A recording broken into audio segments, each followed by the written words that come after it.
Conversations That Matter podcast. My name is John Harris. We're going to talk about upside down world today. That's right, upside down world. That's the only term I have to describe what I've seen, not just in the news, but over the past week with my own eyes as I've traveled everywhere from Auburn, Alabama to Seattle, Washington, and some places in between. It is amazing to me how cultures so different, people that think so different about things can exist in the same country. And as things become more centralized, are effectively governed by the same central authority. And if one side, one culture, controls that central authority, they impose their will on the other side. It doesn't quite go as much that way from the other end. Conservatives don't tend to impose quite as much. They tend to want to be left alone and have less government. But we're entering a time now where I don't know if we want to call it post-conservative. I'm not even sure what we want to call this. I mean, it's certainly post-Christian, but we're losing pretty much everything that grounded us as a people. And I think back to what George Washington said in his farewell address. He talked about the United States being, despite the differences between North, South, and Mid-Atlantic, having a common cultural heritage. They're the same people. They all come from England, just about. Of course, there were exceptions, but in general, that's the kind of English traditions, English value systems existed within the United States and governed the United States. These ruling assumptions were from the people who came here and set up the governments that were in the original 13 colonies. He talks about having a common religion. They're all Christians of one stripe or another. And then, of course, common customs and traditions. Well, whether or not that was true at Washington's time could be even debated to some extent. The South and the North were certainly quite different, and many observers had noted those differences. Many of the founders were aware of them. But that being said, the differences today seem to be far larger than they were at that time. And despite that, we are all still subject to the same central authority if you live within the borders of the United States of America. So I want to talk about how this situation that we are living in now has just created chaos.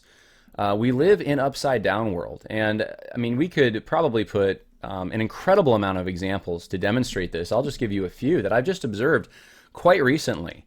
And demonstrate that. And then I want to talk about where's the hope? Who do we look to? What do we look to? Where can we find stability? Not just as individuals, but as communities. And I don't know that it's in the Republican Party. In fact, I should say I probably do know that it's not. That cannot be the place. It doesn't mean that we shouldn't work towards political ends. We should. We should be more involved in political things, I think, than we have been as conservatives, both politically and theologically. And the Republican Party is certainly a vehicle to do that with. But the Republican Party, at best, is a pragmatic institution that is not, by and large, concerned with, at least as I see them today, on a national level, concerned with many of the conservative principles that many of the people that are voting for them would care about. And there's been a number of things that has made, including the gubernatorial election here in Virginia, have just made me well aware of that. When you have, basically we have two people running right now for governor of Virginia, or we will have two soon. Both of them are effectively Democrats. Only one's honest enough to actually be registered, though, as one. The other one is running as a Republican. But his views have been very progressive. And, of course, now he's being endorsed by all these conservative groups because he's the Republican and he's talking like he's more conservative, trying to run a little bit more to the right. But he was preparing even in the primary for the general. And there's nothing, just doing a little bit of study on him just leads me to believe this guy's not really a conservative. But I see people who they hunger for someone to lead them out of this woke nightmare that they're in. And they think this is the guy to do it. And he's not. But the Republican Party has become more pragmatic, more about winning, and political parties should be about winning. That should be part of who they are. That's for sure. But there should be a desire to win, to advocate certain ends, certain principles, certain things that need to be achieved or need to be defended to make civilization and culture continue to exist. And I don't know that those things are characterizing much of what I see in the modern Republican Party. So this isn't to bash the Republicans. It's just I want to give for you some of my observations that I've seen over the last week or so. And I'm going to play for you as well the trailer for Last Stand Studios' next project, which I encourage you all, please contribute to this. If you don't like what you're seeing, this is something that you can do. This is something I think that's very beneficial.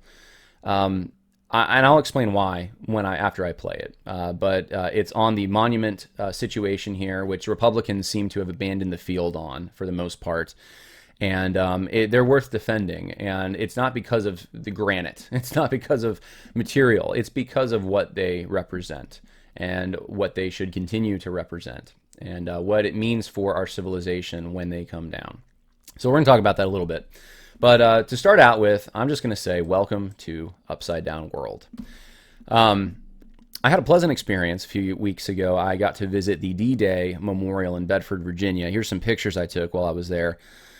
You can see those who created these monuments just did a amazing job. It's so, I mean, you'll tear up going there, I think, if you especially if you're alone and you're just reflecting on the sacrifice that many of these men made. Not perfect men by any stretch. They were men, but certainly fighting against something that we believe to be evil. I think we have good reasons to believe that. The Nazi regime would have been very bad if they had won for freedom and not just for an abstract kind of freedom. I mean, they would have actually eroded many of the cultures and countries, and certainly when it comes to religion, it would have been very bad for Christianity had they have won. And of course, D-Day being one of the major turning points of World War II in the European theater, many of the men who fought were from Bedford, Virginia. They were part of the Stonewall Jackson Brigade. And the lesson learned was that you don't put men from the same region in the same groups, because if they all die, then you've devastated that population. And that's kind of what happened in Bedford, Virginia. A large percentage of the men that went to war did not come back, which is why they put the D-Day Memorial in Bedford, Virginia. But you get a sense for the moment. Look at this soldier, if you're watching, climbing this fortress that's supposed to be around what look to be like they represent bunkers.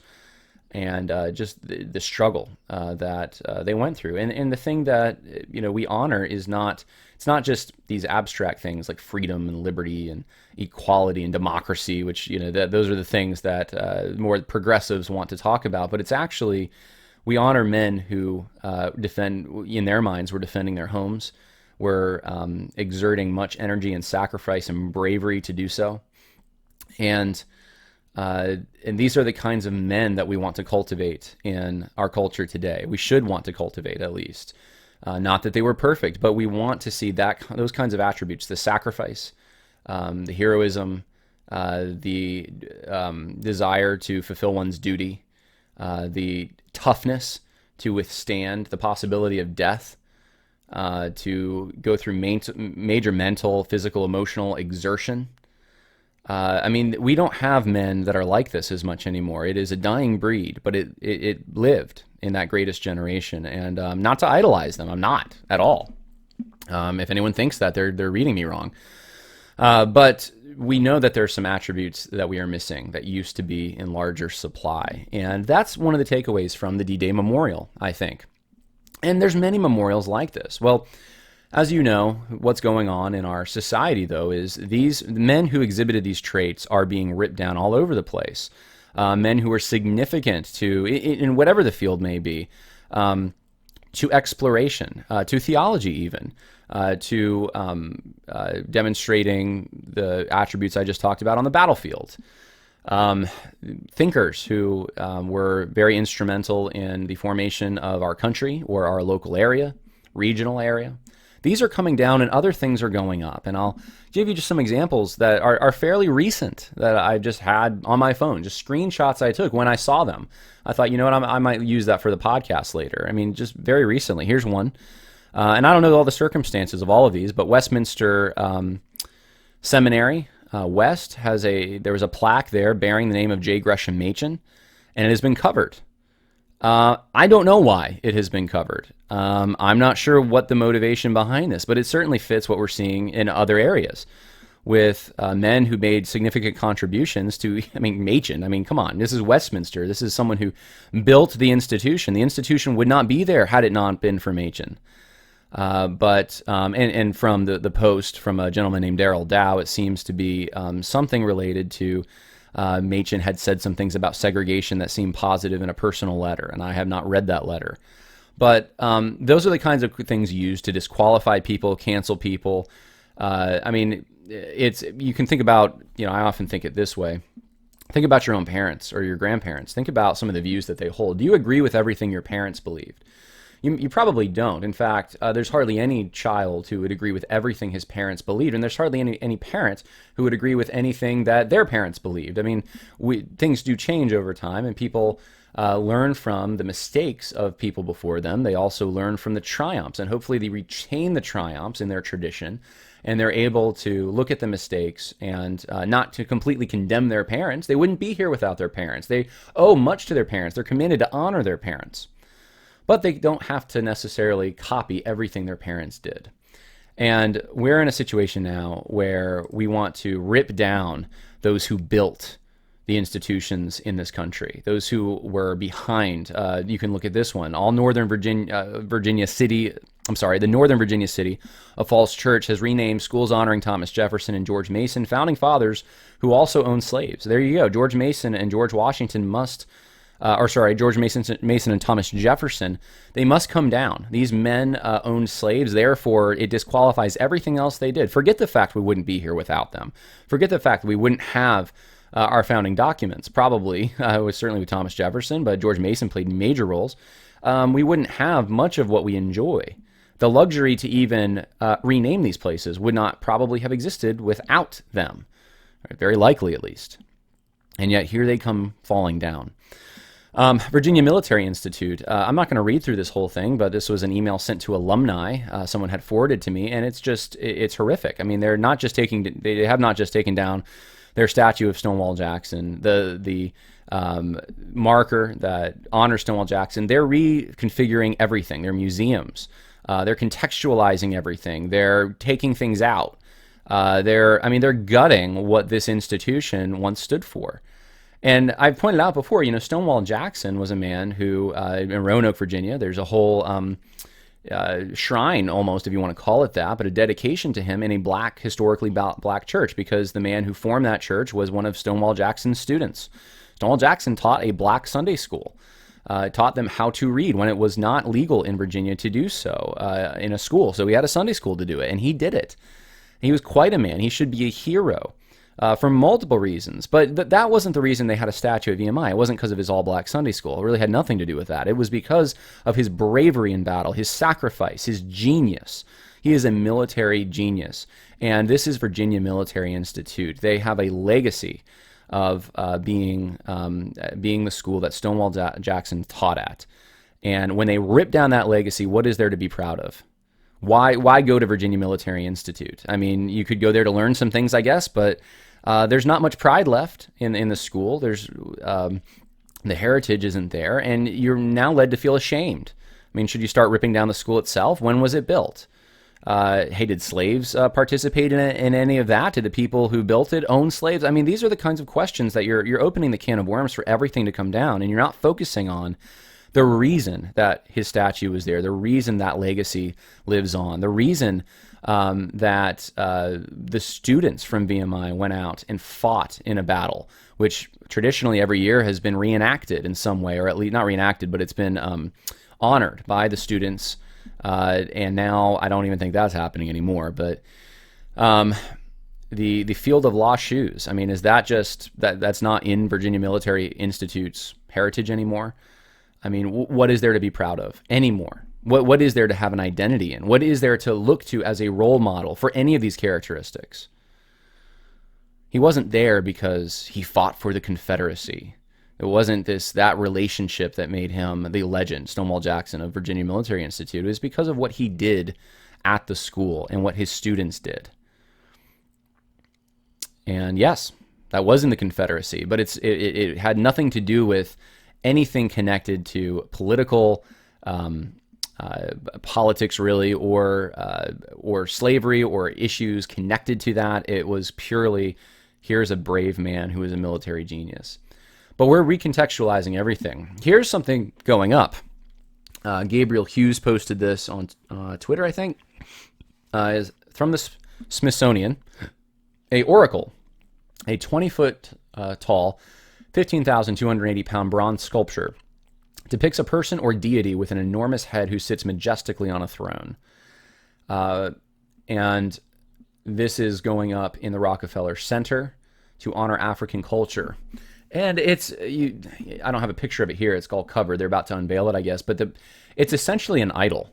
Unlike the statues that are coming down in other areas, which are to men generally, to explorers like Columbus, to military geniuses like Robert E. Lee, to founding fathers like George Washington, men who are on a human scale, seen as men. This is the thing. Some people on the left want to say, well, this is just where you're honoring your gods. These are idols. They're not idols. You want to see idols, go to Soviet Russia. See the statues, and I'll show you one in a minute, that are created beyond a human scale, that make these people look like towering gods. They're divine entities. That's not been the case in with American monuments. They have been two men, and they are generally the size, or maybe just a little bigger than a man would be. Sometimes even smaller, but it's on that human scale of this. As you're looking at this, you're supposed to see a man here, an exemplary man, a man who stood above us a little bit, perhaps, on a pedestal, but still a man. Go to Soviet Russia and you'll see the difference. Or go to the Lincoln Monument. The Lincoln Monument is the one monument I can think of in the United States that's out of human scale as well. You might be able to say Mount Rushmore, could be in that category as well. I think of Mount Rushmore a little differently. Because of it's naturally carved out of a mountain. But at the very least, the Lincoln Memorial is certainly, it's so big, it gives Lincoln a godlike status. It's a temple that he's basically in as well. And I do see that as a little different, but that's still not quite what you see in Soviet countries or communist countries, where you have to, the government or the leaders of the revolution become God. And here's another thing going on right now that's on the statue front. We'll loop around back to that, but Amazon has blocked some books as well. And I believe this means listings for them. So if you go to Amazon, it'll show maybe a book that is like the one you're looking at, or one that you can. I'm pretty sure that's what that means. Here are some of the books that they blocked from being listed. Hillbilly Elegy is one of them. The Virtue of Nationalism. The Politics of Virtue. Mere Christianity by C.S. Lewis. 12 Rules for Life by Jordan Peterson. A number of books. And here's Chris Buskirk says, Hillbilly Elegy by J.D. Vance, among many books by Christian right-of-center authors, have suddenly vanished from Amazon. Let Amazon know what you think. Don't retreat. Let them hear you.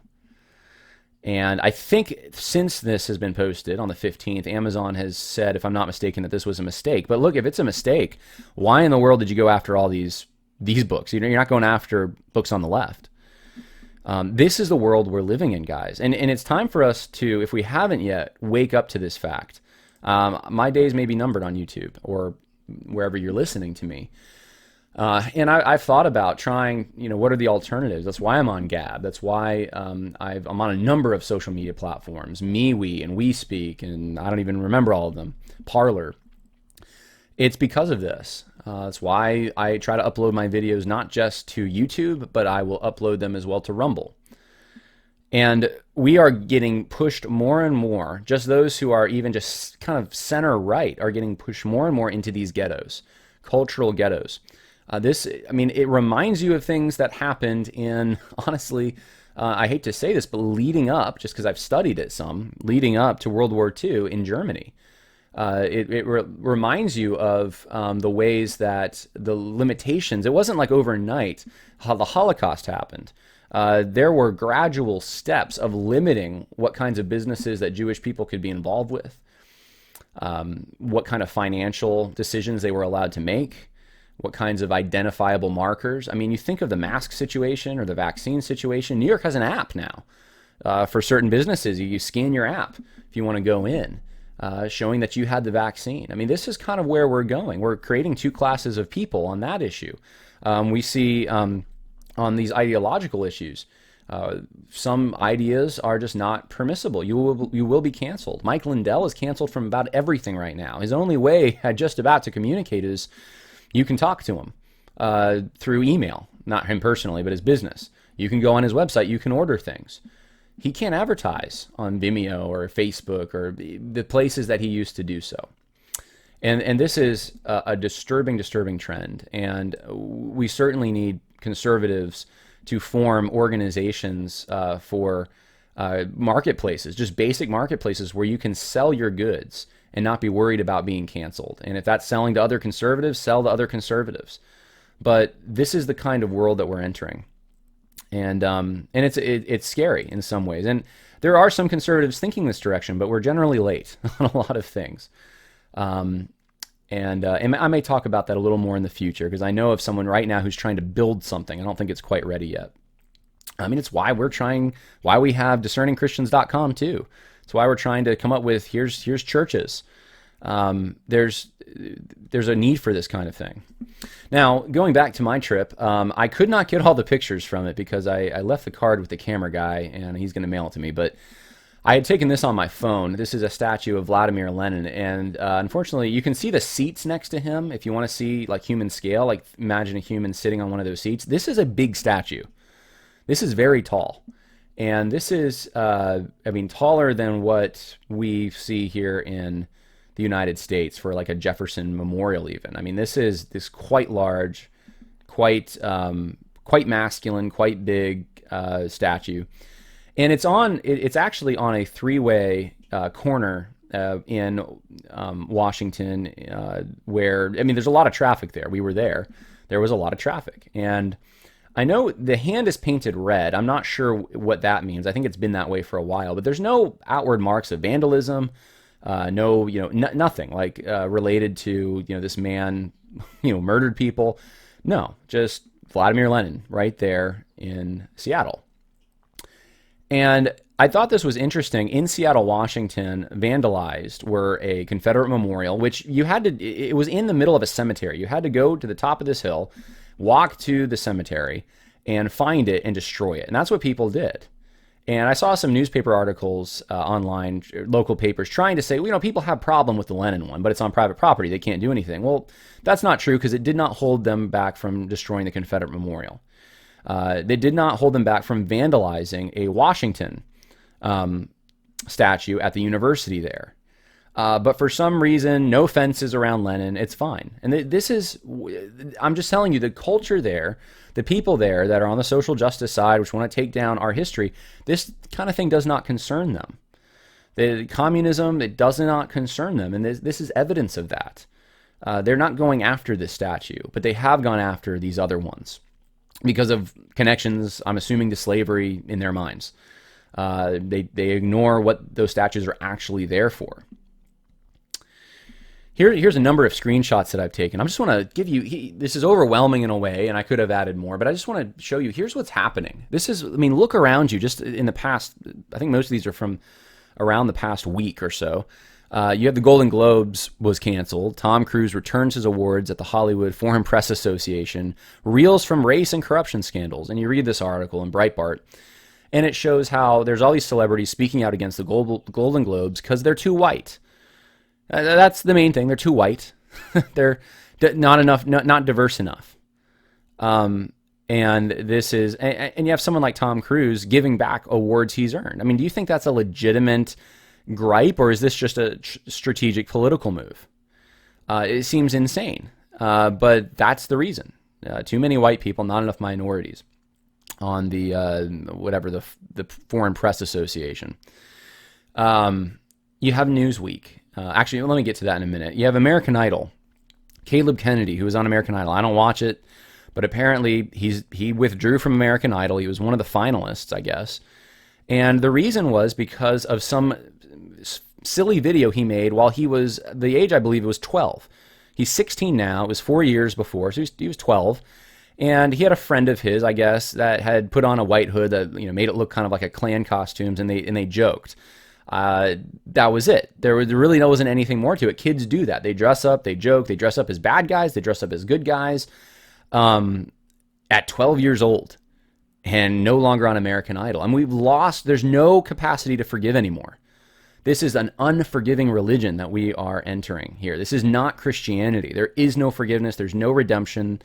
It is the cruelest judgment, and it's just, this is going to just kill everything. I don't know.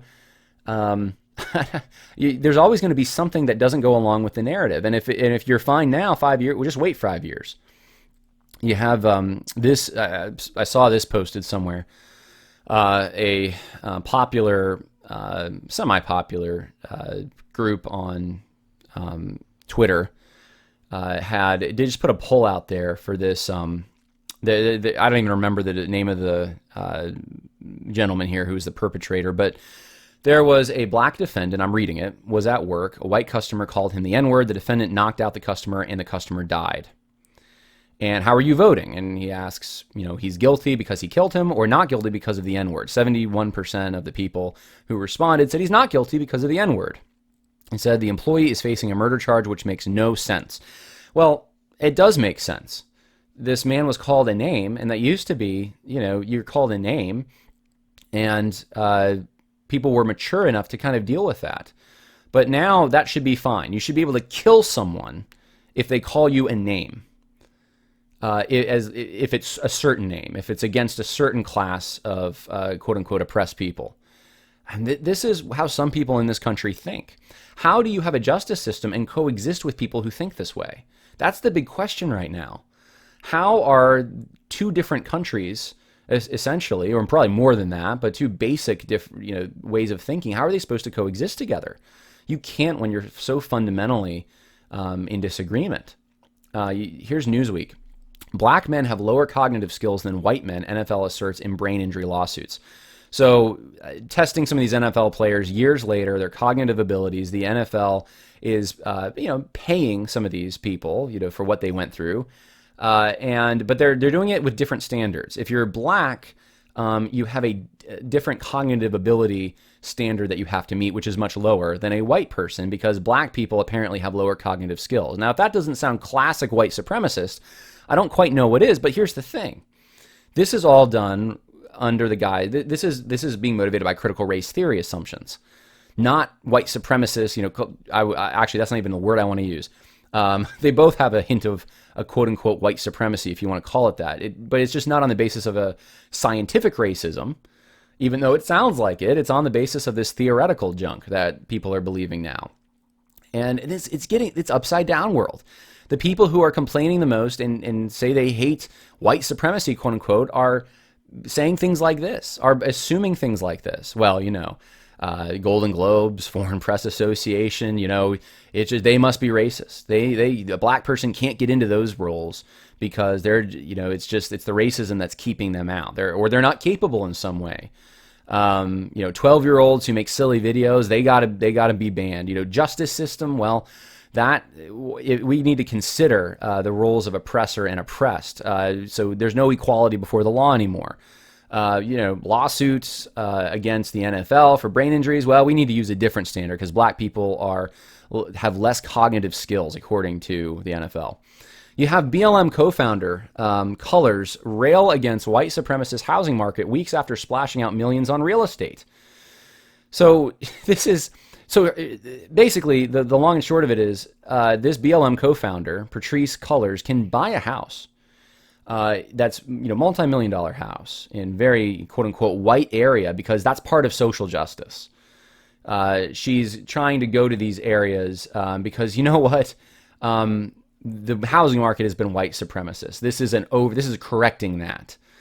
And so she can do this. I mean, forget the fact that the people she's supposedly advocating for live in ghettos, and she's not putting in the money towards that. She's buying herself this kind of house. It smells of hypocrisy in so many different ways. This is Black Lives Matter, but you're really this is how you're going to fight white supremacy, is by buying multi-million-dollar houses and living there. I mean, I really think, yeah, the white people in the area, I'm sure, are so, upset about this that, you've really smashed their white supremacy. I mean, come on. But the justifying outright selfishness and it's not selfish to buy a multi-million-dollar house, but if you're Patrisse Cullors and your whole shtick is that there's this oppressing, the people are being oppressed, this is a horrible, horrible thing, and you're going to get rich off of people making donations to help against that oppression, that's where the hypocrisy comes in. And then to justify it by, well, I'm just smashing white supremacy, that's where the hypocrisy comes in. And then you have a Space Force unit commander removed from his post for decrying Marxism in the military. So you have a Space Force commander who went on a podcast and basically made comments against critical race theory. Now he's being removed. So you can't decry neo-Marxism. Buying a house, though, in a very rich area while you say that you're trying to advocate for these poor, oppressed black people is apparently advocating for a poor black people. Being against white supremacy, but believing that black people have lower cognitive skills is apparently okay. I mean, I'm just going through. We are in upside down world. We're in upside down world. And no one can find a foundation right now. If you're in the secular world, you don't have a foundation. You're not finding one. You're not finding stability. It's not in tradition. You can't figure out the changing ground underneath your feet where it's going to be tomorrow. Most people are coming from broken households, it seems like now, so there's even more instability.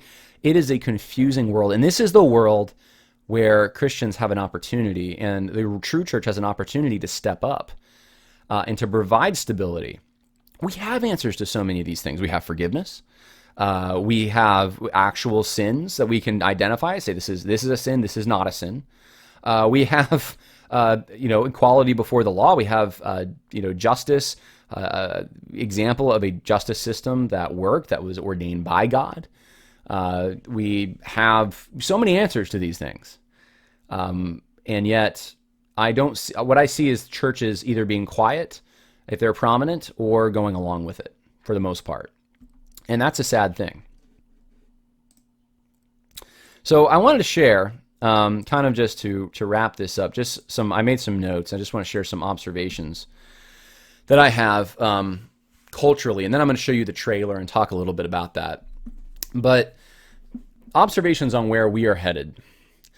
Because I think in going from, in the morning in Auburn, Alabama, at night I'm in Portland, Oregon, I see our future. Because we're being pulled more and more towards the Portland, Oregon. We're being pulled more and more in this progressive, they call it progressive, but it's this Marxist postmodern direction. And you see a lot of beautiful areas in Oregon and Washington, absolutely stunning. I mean, they have mountains that aren't around in Alabama, that's for sure. But you look at the people, not a lot of smiles, not a lot of families, a lot of mental health issues. I probably saw in like half an hour of being at a park in Portland, 5 people talking to people who weren't there. Lots of graffiti everywhere in Portland. Barbed wire fence around a food truck area. I went out walking and high walls, barbed wire fence. I mean, it's not the kind of thing you'd see in Auburn, Alabama, but it's the crime. There's crime, more so in Portland. The people look androgynous. It's just interesting to me to watch so many people in their 30s and 40s without families walking around, but sometimes you have to, is that a boy, is that a girl? Even if it is a girl or a boy, the way they're dressed is so androgynous, so individualistic. There was one, I remember I saw a girl and I was like, she looks like a girl, really. And then I looked and her boyfriend, I guess, was with her, and he also kind of looked like a girl. And I just thought, what the confusion that this must, for someone who is born into that, the confusion there must be, the insecurity that must create. And you're seeing it with the drugs, with the mental health issues, with just the depression that just, it hangs in the air, despite the fact that it's incredibly beautiful. Outside of Seattle, we went to just a little sports. I guess it was a sports bar. The person at the hotel told us it was a steakhouse. We got there and we sat away from the bar and we got some burgers and stuff. But it was a comedy night and we didn't know until the food came out. And we were, I wanted to get the food, but it was some of the raunchiest things I've ever heard in my life in this comedy club. It wasn't a club, it was just a comedy night. And I would have left. You keep thinking like, okay, we gotta wait. The food's just about here. Let's get this over with. Hopefully it'll get better. Let's leave. It never did. It just kept getting worse. But no one was laughing. And the things that they were saying, it's just shock value stuff. But it wasn't shocking to any of them. That's where we're going. I think that's where we're so desensitized that you don't feel anything. You're numb. You're looking for drugs and other things, heightened sexual experience if you can find it, to try to get some kind of happiness. And it's interesting. We were walking in Auburn and just people are happy. They're out. They don't have masks. That was the other thing. They're laughing. They're having a good time. It is so different. And they're dressed, the girls dressed like girls a certain way. At least there's gender norms there. The guys dressed like guys. Different world. There was ignorance. So we went to the former Chaz area. It's not Chaz anymore, but it's, a lot of people on the left are there. A lot of, it looks that way, and the people are that way. And we tried to get some man on the street type interviews. It was very difficult. We kind of gave up after about an hour because we asked so many people who George Washington was or what they thought of his statue. So many of them did not know who he was. They live in Washington State, named after George Washington. All the highways have a profile of George Washington. They didn't know who he was, many of them. Or they just didn't know enough about him to really know anything about him. Not one fact that they could name about him. The ones who did know who he was said very raunchy things about Washington that were not educated at all. And that he was a colonizer, that he owned slaves. It's about and he wasn't, but he wasn't a colonizer. That's all they knew. That's it. I guess he's a colonizer because he's a white person that lived in Virginia. But that's what they knew. That's it. And not one person wanting to defend him that we talked to at all.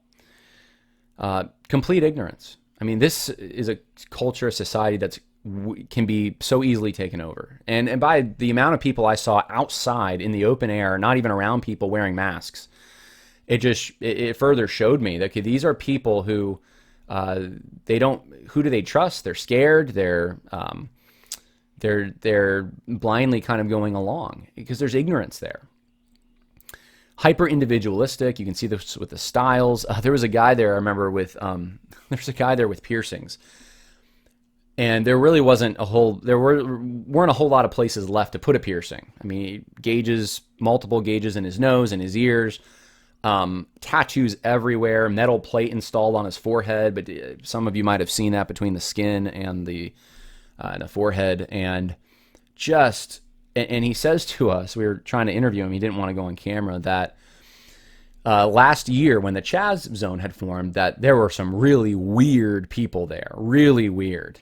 And the guy I was with and I just kind of looked at each other and we are kind of like, if this is the guy who's telling us that these people are weird and really talkative people. That's the thing about them, though. A lot of them were very talkative. You could talk to them, but clearly a history of brokenness, not having a foundation, and the thing that I realized is the new counterculture is adhering to gender roles and in your dress and not wearing masks and being happy. That's the counterculture. Having families.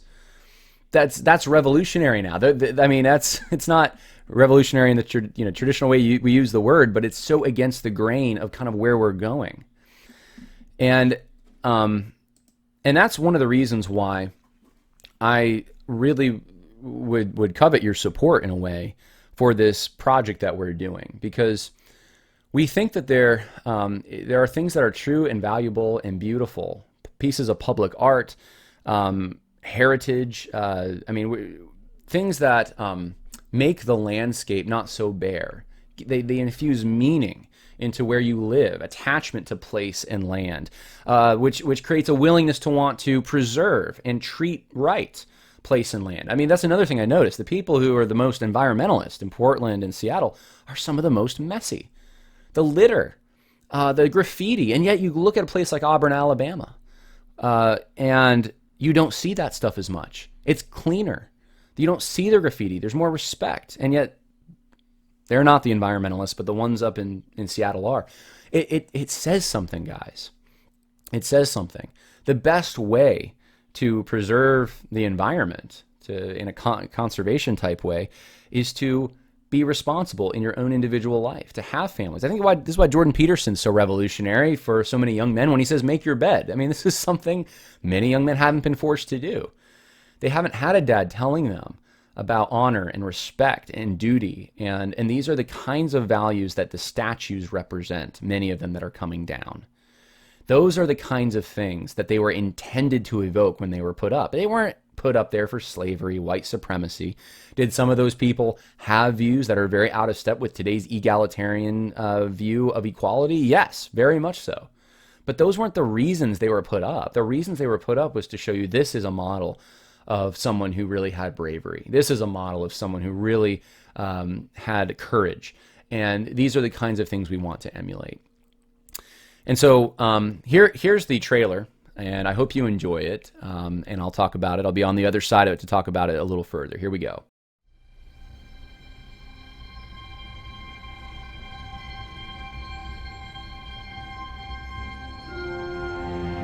Monuments have been important for not just centuries, but millennia. It is the way that human beings can mark something or someone as important. It's actually a biblical idea, right? That you have to remind yourself because we tend to forget. These statues are symbols of the past, and as the saying goes, he who controls the past controls the future. If you can paint American history as nothing but slavery, nothing but oppression, and erase those symbols and make them dirty in the eyes of young Americans, you have disconnected them with their roots, their Christian heritage, the patriotism of the past, their heroes of the past, and you can then start to reshape them. When people start actually tearing down valuable, beautiful, ancient, or venerable monuments, it's a bad sign in the culture that says that we don't value history, we want to rewrite history. You've got churchmen supporting this ripping down of statues. You know, we finally got the statue of Lee taken down in Lee Park and have gotten the name of the Churchmen falling over themselves to prove how anti-racist they are and how they're so ashamed of the founding fathers and all of these things. What that Confederate monument was doing was bringing closure to the families who are living here who lost loved ones during the Civil War. It was not a statement of the South will rise again, you know, or nonsense like white supremacy. It was simply to help those families bring closure to a war that was very devastating. Consider those losses. Consider if we were in a war today where we had 5% killed. How do you think we would react? It was certainly natural that they wanted to honor those men, fathers, sons, brothers. These men did their duty. You know, these states called their sons to serve them and give their lives if necessary to defend them. And many of them fell, and they did give their lives, and those mothers didn't get their darling sons back.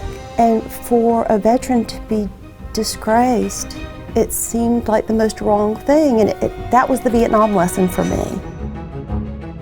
There's none of us who doesn't have some sin or some mistake that we made. If you're defining somebody by that ultimately is it's a very dark, destructive way to live. It's just graceless, it's wrong. We can look at history to see why it's wrong.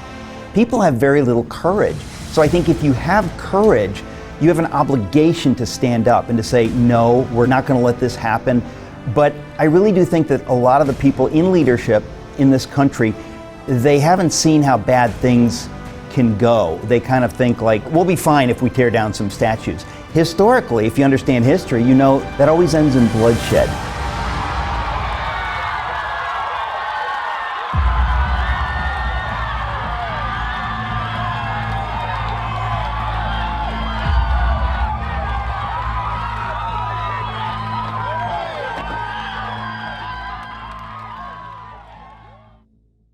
If you would like to contribute to American Monument, please go to the info section. There is a link there. You can go and you can contribute to this documentary. I think it's going to be beneficial. It's just one thing. There's so many things we can do, but this is just one thing that I think it's important to preserve, and it's important to explain, because people don't know. They haven't thought through it. So many of them are just following their cultural leaders, because they don't have leaders. They don't have a local history. They don't have parents passing tradition down to them, so many of them. And this is to really to help people start asking those questions, to explore their local area, to explore the people that that they're benefiting from, really, the people who created the world, contributed so much to creating the world that they live in. And so I appreciate it, guys. I don't want to just lament these things, what's going on in our culture. I want to get back to a standard. And that standard is not in the Republican Party, I'm convinced. I want to show you one final thing here. This is a post that I made just recently. And I'll read it to you. The left. Government should mandate masks. Republicans, yes, last year, but not now. The left. Biden was legitimately elected president. Republicans, yes, but there was some fraud and there wasn't enough to sway the election. The left. The legacy of slavery and segregation are impacting race relations today. Republicans, yes, but it's the Democrats' fault. The left. We must take down statues to white supremacy. Republicans, yes, but only Confederate ones. The left. The Constitution reflects the views of men who believe in racial and gender hierarchies. Republicans, yes, but it was intended to somehow overturn their personal views decades and centuries after they authored it. The left. Bruce Jenner is a she named Caitlyn, but she's also a transphobic elitist because she disagrees with trans sports and dislikes homelessness. Republicans, yes, she's Caitlyn, but she's not transphobic or elitist. And you can keep doing this, etc., etc. I mean, I could have put something about same-sex marriage up here. The left. Same-sex marriage is a constitutional right. Republicans. Yes, but we believe in family values too. I mean, that's kind of where we're going. And I put the quote from Robert Louis Dabney. It says this: American conservatism is merely the shadow that follows radicalism as it moves forward towards perdition. It remains behind it, but never retards it, and always advances near its leader. That was a quote from, I believe it was 1870s when Dabney said that. And it remains true today. That's what we see. American conservatism and the Republican Party being the, I guess if you want to call it the institution on a national level, most Republican strategists and spokespeople, they just follow whatever the revolution is. They're liberals driving the speed limit. And the other's a difference between the parties, but that difference is one of, so often, one of speed. How fast are we going to go over the cliff? And I encourage people to be involved in their Republican Party. Definitely change it as much as you can. But we need to, and I'm encouraged by some people I've seen on social media especially, we need to get back to some firm things. Principles, biblical principles, the ways that tradition has shaped and taken some of these principles and applied them in different areas. We see this in common law. But there's so many areas that we see it in that we're not even aware of. We live in this world that was passed down to us. And so many of the good things that have come to us come from our families, come from our local communities. And we're just used to them. We don't see them. But when you go from Auburn, Alabama to Seattle, Washington, you start seeing them. You start realizing what was different. I think cross-cultural I think experience is really good to just be aware of some of the things that maybe you didn't notice before. You thought was just normal, and you realize, well, not everyone does it that way. And then you can appreciate some of the good things. And that could even be in architecture. I mean, architecture communicates something. It's human scale, grandeur. It's so many things. I mean, that's why Soviet-style architecture, that boxy stuff, or postmodern architecture, is depressing. It evokes a certain mood. It's because it communicates too. And the world is rich with meaning if we can only open our eyes and see it. And I fear that when we start taking that meaning away, to replace it with something else, to replace it with, because right now I think we're starting that replacement process to put up things like this Times Square statue and other things, the Stonewall, National Park. There are things starting to go up that it's a refounding. It's these are the values that we hold now. These are the things, and sometimes you can put. I mean, you can put up things to valuable to people that made contributions, but it doesn't mean you have to rip down the old.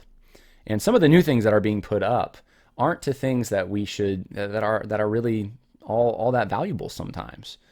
I mean, if you really, I'll put it this way: if you really want to honor people who are black in the United States, why not put up things to George Washington Carver or someone who made some great strides in an area that has benefited all Americans? I mean, that can really be someone that everyone can look to and say, this is the kind, we want to be like that person.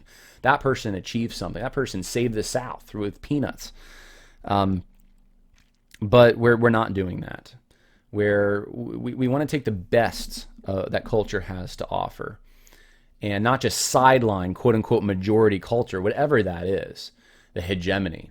The people that mostly were responsible for creating where we live and who we are, forming that. Because it's like Chesterton's fence. What do you have to replace it with? It's going to be a naked landscape.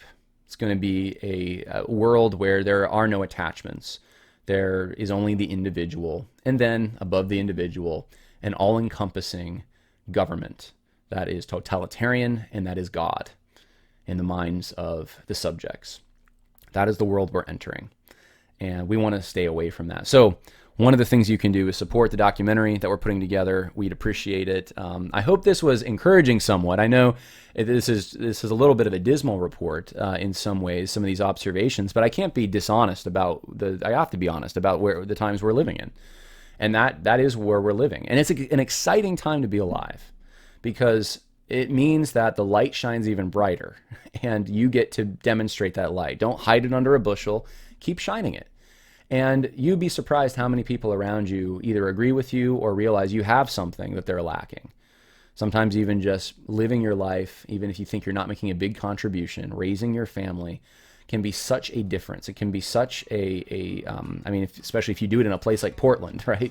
It can be such an example of, as hard as it might be, what life can be like and how doing things by God's design, it works a lot better when you just acknowledge that there are men and there are women, and their design is to get together and have children and raise those children up to be responsible and to have certain character qualities, and it makes for a more happy life. So there you go. I hope that helped. I hope if you're able to, you can support the American Monument documentary. God bless.